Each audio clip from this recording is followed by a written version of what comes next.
Hi, I'm Donna Jordan from Jordan Fabrics. Today I'm going to show you how to make a pattern called Thataway.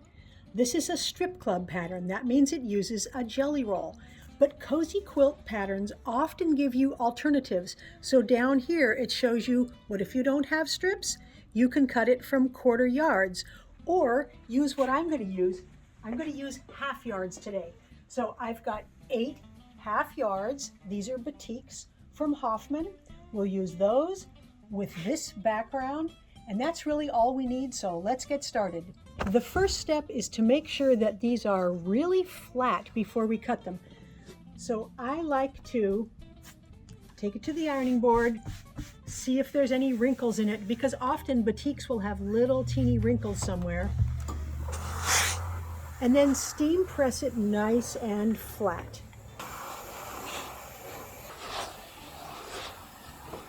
The next step is to go ahead and cut these into jelly roll strips. The way I like to do it is to line it up with the fold here on one of the lines of my cutting board.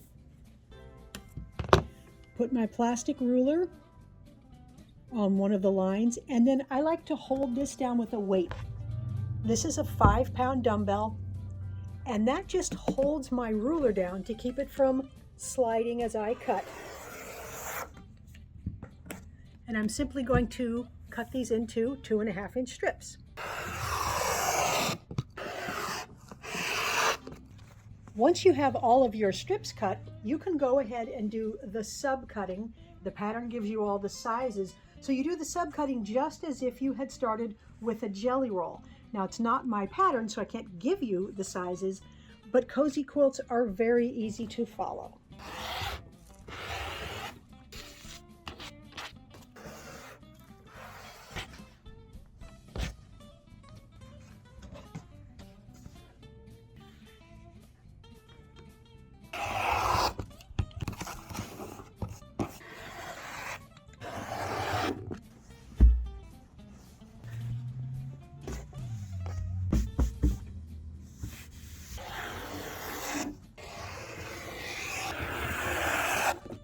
The cutting is all done. The next step is to mark the back of these squares. We're going to go along the diagonal, and I like to use a light pencil line. So I'm just putting the ruler a little bit to that side of the corners because my pencil has a little bit of width, and then when I draw, it goes right across the middle. Once those are all marked, we're going to take one of each of these pieces that we cut from the jelly roll strips, and one of these for each of them over to the sewing machine.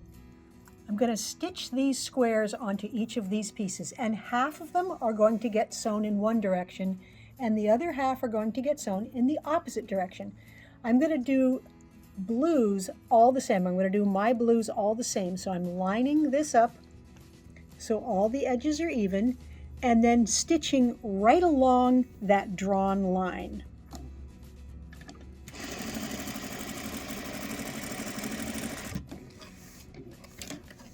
After it's stitched, this is going to get flipped over. You can finger press it or you can iron it. And then those bottom 2 layers there get trimmed away so that we don't have all the extra bulk. The other half of our pieces, we're still going to line this up with the raw edges, but that diagonal line is going in the opposite direction. So I'm going to need to turn it around like this to do the sewing.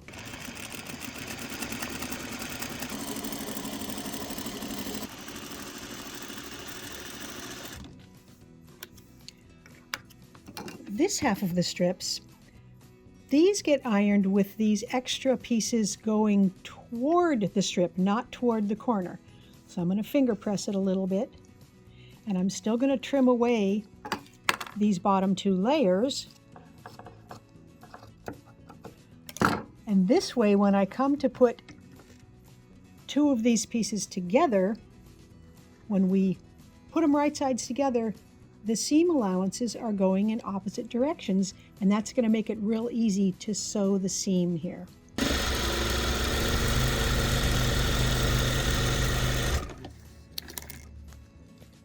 Press this seam allowance to the right, and then go ahead and put all of your pieces together in pairs. And for my quilt, I am always going to use the blue on the right and the purpley lavender on the left. Once those are all stitched up, you need to grab a couple of your background pieces, and then we are ready to put the block together. The first block gets one of these, one background, and then it gets another one of these, but you just turn it around. So all we have to do is just stitch these seams, and everything is exactly the same size, so it's very easy.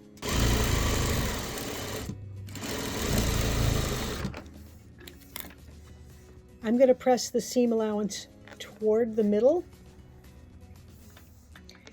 and I'm going to press the second seam allowances the same way toward that middle piece. And the reason I'm doing that is because my background, it has a little bit of a print, even though it's light. But this piece here, there's a seam in it. So anytime you have a seam, the seam allowances want to go away from this seam. So it's just easier to press it this way. Of course, if your background is very, very light or solid and you're worried about shadowing in there, you can press towards the patchwork. The second block is made exactly the same way. This one here, a background, and that one turned around. So I'm going to go ahead and get this block stitched up and stitch up all the rest of the blocks, and we'll be ready to do the layout. All the blocks are done, and this is my favorite part of quilting, one of my favorite parts, laying out the blocks so we can start to see what the quilt is going to look like. They're just getting turned 2 different ways. So we've got one up, one sideways, one up, one sideways. And because I've got these different color blues here, when I start to put this next section here, you can see a pinwheel in dark and a pinwheel in the lighter turquoise. So let me keep going, and we'll get a good idea of how this quilt is going to end up.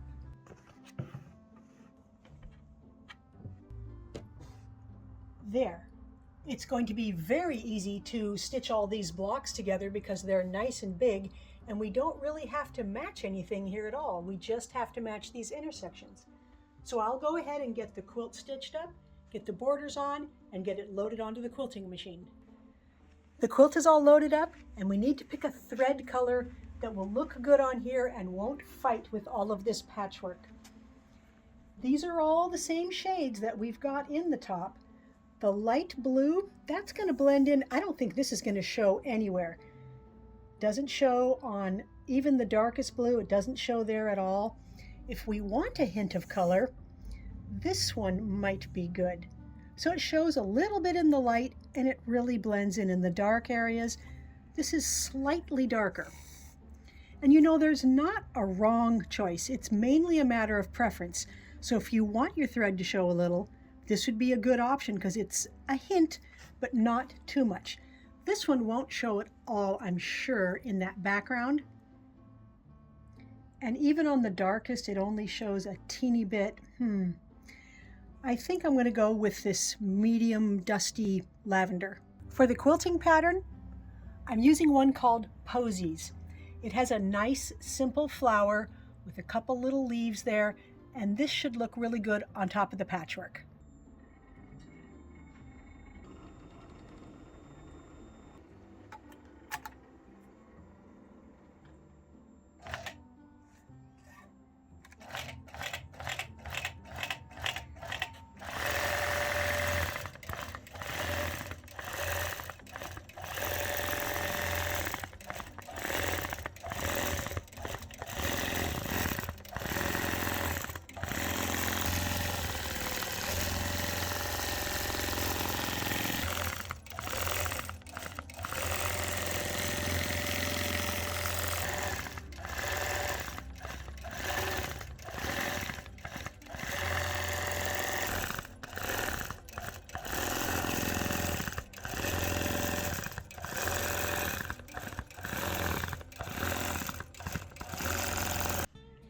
The quilt is all done and it turned out fantastic. I wasn't sure how it would look using those half yards instead of a jelly roll, because the jelly roll has usually 40, maybe 20 different prints in it, and I only have 8. But I love the way we've got the same block repeated over and over. So we see those cross things throughout the whole quilt. It gives it a lot of uniformity. Looks really good. The background, you can see the quilting here. I like the batik with a print on the background rather than using a solid. This nice floral border, it's got the same colors as all the patches. That looks good. Now the back side, I used a variegated batik for the back, so it's kind of stripy along the back, and the quilting with the flowers looks just great on that stripy background. It turned out pretty big. It's 71 by 90, so that's a generous twin size. And the pattern does have, I think it has 5 different, 5 different sizes, so you can make almost any size. This is a pattern where you can substitute almost anything for a jelly roll. You can use quarter yards, you can use half yards, you can use fat quarters, and you can even use layer cakes to make this. Not all patterns will let you switch in and out because sometimes you need longer pieces or a certain shape. But this one, you can use any pre-cut to make the patchwork. Thanks so much for watching our video today on how to make the quilt called Thataway. If you have questions, you can leave them in the comments and I'll be sure to answer. Now, at the end of each video, we like to do a giveaway. Today's giveaway quilt is called King's Crown. These are fabrics from Moda called Yukata, and they were designed by Debbie Matty. It's very easy to enter the giveaway. All you have to do is click the link right below this video that says giveaway and put in your name and your email address. You might be the next lucky winner. Now, if you like our tutorials and you want to support us, the best thing you can do is subscribe to our YouTube channel. That really helps us out. Happy quilting!